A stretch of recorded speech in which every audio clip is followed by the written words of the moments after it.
Hello. Today we're gonna have a review of the AMX 50B, the Tier 10 French heavy tank, and it's an autoloader. I forgot to punch it in there. It's a tank that have stood the test of time, I would say. It's a very hard tank. It always has been a hard tank to master and to play and to really manipulate and to overcome a lot of obstacles. But today, in today's gameplay, it's even harder because, well, the tank has literally no armor in the turret, and all the best tanks out there have like turret armor. And here I'm lining up for some few blind shots to see if I can maybe hit the light tank 432 and a rock is in the way, unfortunately. And this tank it's very hard to kind of master and to get around and move and do everything with. It's all about like outplaying and outthinking your opponent all the time. You don't want to be caught in a bad situation because then you just get disintegrated. You do not want to be over aggressive, but you do want to be aggressive when the time comes, and you do want to snipe at the right time, but you don't want to sit and snipe for a long time because then you don't really utilize the good effect of this tank. And the good effect of this tank is that you have a lot of hit points. You are a very good you're very good sort of pushing in and quickly disintegrate one target, or quickly put in 4 shells into the target, because they have kind of fast between the shots. It's around it's not around, it's 2.5 seconds, so it has some very moderate shots between the shells. It's just the time, just the right time to 2.5 seconds. Above that it's slow, below that it's even better, obviously. And here we are gonna set up a sort of a little bit of mind game thinking here. I'm thinking maybe I can get a clip off here if there's the E4 peeks back, and what you see me there, you saw me go forward a little bit and then quickly go back. That is just a spotting check that you like to do, and you like to do that a lot with the 50B. And here we already have a sort of underlying sort of play that I do not want to be proxed here. I want to stay hidden as long as possible, because the more I am hidden, the more time has elapsed where enemy has not spotted me. They are gonna be starting painting pictures that don't even exist. They're gonna think I'm over there, I'm over there. And the longer you can do that in a sort of certain early time in the game, the harder it's gonna be for the enemy to predict where you're gonna be with your 50B. And I see the E100 fire, and that's my cue with the E4 fire as well. I'm looking for the PTA, and I'm looking for the E100. This is the time. Can I get the shot off? I'm looking for the E100. PTA covers him. PTA exposes his frontal track, and we have a... And we took our bait here. We're like a scorpion. We snapped that one. He just 3 times and he's gone. And they had no idea I was here, so that's why I got this freebie off. This freebie kill. But now we fired the gun, so let's talk about it. It has 400 alpha, HE is 515. The penetration for the AP shells is 257. Not 55, 257. Shell velocity of 1067. The APCR has 325, which is good enough, I would say. It's it's good enough. And the shell velocity for the APCR is 1334. Like I said, this is a dangerous peak. I like to do these peaks, these peaks that really throws off the enemy sometimes. That you actually, oh boy, it's a 50B peeking me, kind of thing. Oh, and we heard him fire. I can't determine. I think he fired on the guy on the 0 line, so that's why I peeked this. Oh, and the HE shells has 65 pen and also 1067 shell velocity. And see the Scorpion and the E100 both fired. But we're still remaining here, because we're gonna remove this E4 if we can. We're loading APCR now, because we had a little bit of a struggle of penning him. I would say that it's kind of a hard knuckle. If the E4 peaks frontally and he shows on a little bit of his side, that shot could have penned him as well. Because his frontal cheeks, I will see, I think it's right here. No, I think it's the next peak actually. They're coming up here, and that I will showcase with the E4 when we have APCR. That on his frontal cheeks, you can pen it with APCR, and if he doesn't see me, I can have a good shot on them. I think it's right here. Right there on the sort of left cheek. And I was so close to pulling the trigger. I really want to hit, but now he exposes a side, so we take that instead. That's why we loaded the APCR there. And we have slowly wiggled them down here in the town. With the 50B also, you have a top speed of 65, so you can actually get around the place. You have a horsepower. The horsepower is your horsepower 1,200, so you have a fairly good acceleration with this big beast. And here I'm saying, all right, I want to go up, I want to move up. I don't want to take too much damage. I do not know where the E100 is. I do not know where the Peregrine is. So I'm just going to take this left side, and hopefully there's going to be some lower alpha guns shooting me, and that is exactly what happened. The Peregrine bounced me, so then I know he has only 2 shots left, but he might have only 3 shots. I have 4. So we take this trade straight up. If he would have penned me first shot there, I would have only done 1 shot and pulled back.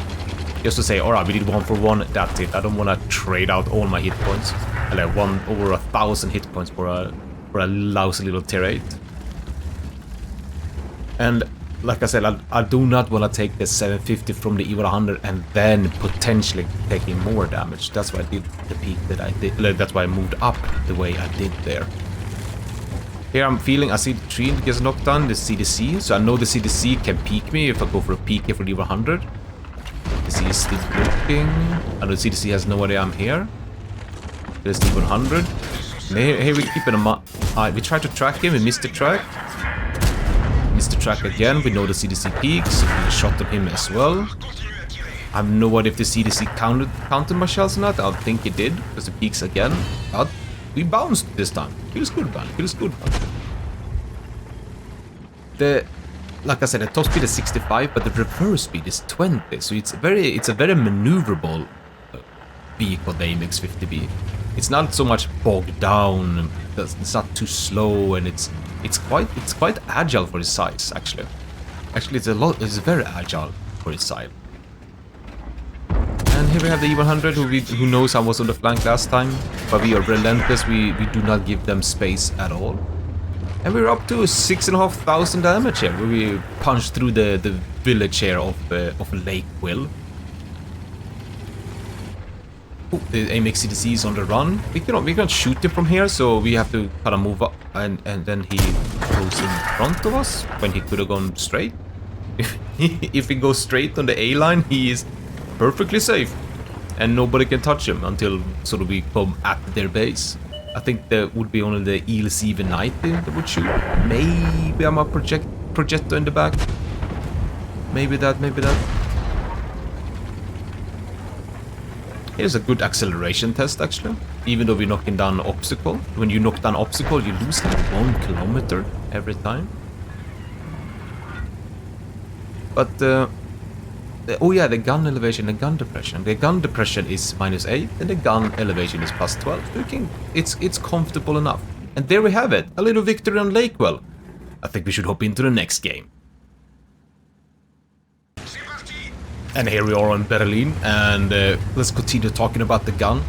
We finish off with the gun elevation and gun depression, but the dispersion is 0.34, which is kind of good enough. You can get it down to 0.31, 30-ish.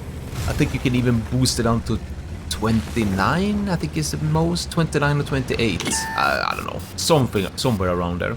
So we're getting spotted right away. We know the ELC V90 is the one that spots us, so we are just gonna set up a little bit of a trap here. I'm thinking maybe he moves forward after I go in there, or I move around, or someone else is trying to be cheeky and go through the middle. So we don't want to stand still here because we did get spotted. And this character has some issues aiming through this the post. I don't know what it is. And look at the minimap. That's why we started blind firing here. And I got a little bit nudged by my VK here. I'm thinking, alright, go through then. Nope, don't go through then. And then I'm saying, alright, I'm gonna just park here, and are you gonna go through? Nope, he's staying there. So, okay, alright. Even though we try to give him space, he didn't want to take the space. The aim time is 2.4 seconds, which sometimes is bad for the tank, but this is the base standard stats, I'm saying. The aim time is like, oh, the bloom is quite nasty here, but I'm feeling like he's gonna rush back immediately when he's seen me getting spotted. And here we have a nice thing that autoloaders can do. You see, we're not clipping out completely right away. We're waiting a little bit between our shots so we can keep the target for a longer period of time. And that sets up the Badger and the VK to just go ham on this poor FB. That was very aggressive. They thought, that, oh, I'm just going to be very aggressive here because there's only an AMX 50B in front of me. And with him dead, and we are reloading, we take the time while we reload to actually move up and into position so we can clip out right away when we get there. We don't wait to be reloaded before we move. We know this AMX clipped out before. Oh, we bounced the first shot. That's really bad. That got me kicking because, like, with that, I would clip out fully and he would be dead. But thanks to us shooting so quickly, actually the AML just reloaded in time, but we managed to bounce there. Kind of a random lucky bounce, I would say. The 2.4 seconds aim time is feeling quite fine for this tank. It's only when you sort of move the hull and you go high speed is when you're feeling it. Here I'm waiting for the full reload before I do anything, but I spot the 268, so I'm thinking, alright, I gotta move in already. Sort of keeping a third person shooting here just to have a view of the M4Y. Oh no, yeah, M4, no, M6Y. To see what it was gonna do, if it's gonna pull back and shoot me or not. So we have another freebie full kill there, which we take. So let's talk about the armor tank. Well, the hull armor is 170, but it's one of those, oh, it's a bad peek by me. I should have never peeked there until I was fully reloaded. So I know there was a Charioteer and Ferdinand maybe around it, they could have maybe gone forward and peek. Here I'm thinking and just looking at some easy targets, we can find a Ferdinand. But like I said, the hull armor is 170, but the hull armor is extremely good. It's like one of the best hull armors in the game, actually. This thing you need, I can't remember what you need to pen it, but it's something like well, the high heat pens, basically, you need to have. I think even then you're gonna have a struggle. Here we're doing something that seems kind of out of the ordinary, but the 122 rushed into the corner to keep me proper spotted, and I want to be unspotted when every time I'm reloading, so I don't move away, so I can move away and do whatever I want. And that basically sets up this play, where we can move in here and clip him out. So I don't know where the Charioteer was. I know he shot me before, and luckily he bounced me again. And the 122 must have hit my hull, or no, hit my track actually. But hey, we took another kind of almost a full kill, full reload kill, full clipping out on the target. But the hull armor, like I said, is 170, but it's 30 on the side and the back, so it's easy to pen. And the turret armor is 100 in the front. It's very angled though, but it's very easy to pen, hard for HE to pen. But 50 on the side and 30 on the back, the turret armor. So when you show the side or when you show the back, HE is gonna have a field day on you. And your base HP is 2100. I'm using improved hardening to get the more hit points. And here we will show why the hull armor is good. I'm like, alright, that's pretty fantastic, and that's even better. This is why you peek this slowly with the frontal hull, with the AMX 50B on some targets sometimes, especially if they're stressing out. They're like, oh no, a tier 10 is incoming, and ow, that's why we do not show the side armor there. Easy pen. But hey, we are up to 9,000 damage here. Could we almost have a 10k game? We need only 900 more damage. We have it up here with a 268. Can we get it? And our Grille said no. He smashed our dreams into smithereens. Feels bad, man. Feels bad, man. So we're just trying to rush up. We can maybe get our 5th kill here. He's still right in front of the Badger. Try to move as quickly as we can to get the last kill. We have a base view range of 400 as well, which is okay. So it's kind of easy to set up full view range. Here I'm thinking, why didn't I shoot through the window? But it works out. We get the kill. The team caps. We get the win. 9,500 damage though in a fast game. So that was it. Let's hop into the garage and go into more details. Before we go over the tank in the garage, let's check some post stats. We had 6,800 damage here with the 50B on the lake wheel, which was pretty solid game. We crushed them in the little town there, and we earned a fair bit of XP and such. But the next game we had on Berlin, we did even more, 9,500 damage, 500 short, like 478 damage short of getting that magical 10k damage that we always look for in our games, that we always want. We had some extra tracking here, 1463 as well, which adds up to over 10k combined, 11k combined actually. And then we had our team performance and such. We almost struck the 1500 XP, which is ludicrously a lot on tier 8 matchmaking with a tier 10. But let's go over the tank. We go over the crew, the equipment, shells, consumables, and field modification. First and foremost, we take the crew. Now we don't have to pick 6th sense, which is amazing. So we go Brothers in Arms, Repair, Recon, Concealment, Firefighting. You could sneak in, instead of like picking Concealment on 4th or Recon on 3rd, you could sneak in Sound Detection so you can dodge the artilleries a little bit better. And then we have the Gunner, which is, we take Brothers in Arms, Repair, Snapshot, Firefighting, and Concealment. Concealment or Firefighting is a little bit... It's a little bit rough, but I would say Firefighting is better because when you push in, it might be a secondary or a 3rd tank shooting you and puts you on fire, and then you don't want to burn up completely because the 50B has a tendency to burn when you get shot in the back of the hull. And then we have the driver. Here we have Brothers in Arms, Repair, Smooth Ride, Off-Road Driving, and then I pick Concealment first. You see, I go a little bit off and on, I go a little bit what I feel of.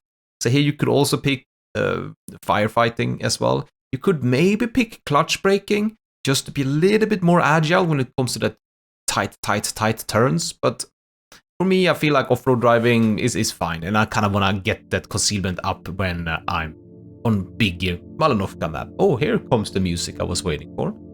And then we have the radio operator slash, not the loader, because the loader is the commander here, and the gunner, if I remember correctly. And I think the radio operator is the loader too. Yes. This is a horrible crew layout when it comes to the loader, because 3 people is the loader, so intuition is something you don't think about.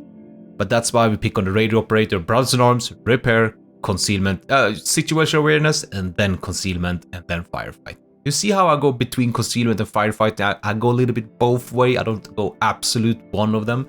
So I kind of get the benefit of both, but sure, I'm not getting the 100% benefit of it.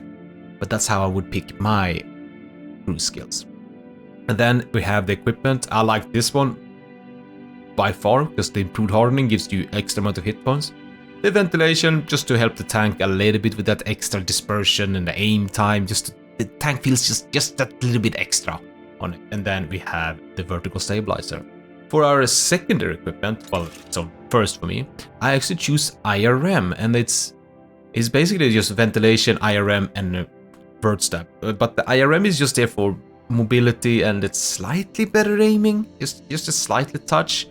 You could change it out for a turbo if you really want to be quicker, but most of the cases you don't gonna feel like you want to be quicker. You want to have that extra amount of hit point that you get from improved hardening, which is gonna make you survive a little bit longer with the 50B, and that is the key of the 50B. The longer you survive, the better you are. With the shells, I like to go a little bit 50-50 with the AP APCR, but this is a very heavy APCR tank. I would say you would love to have a loadout like this. Is something that most people run with the 50B, just because they have fast shells, more reliable. They hit those shots when they line up. You don't bounce as much as you would with the regular AP. And then we obviously have the consumable, the fresh strong coffee and the croissant. And here we have the field mods, which is the hippity hop for the 50B. Obviously we pick all terrain bonus, so we go faster.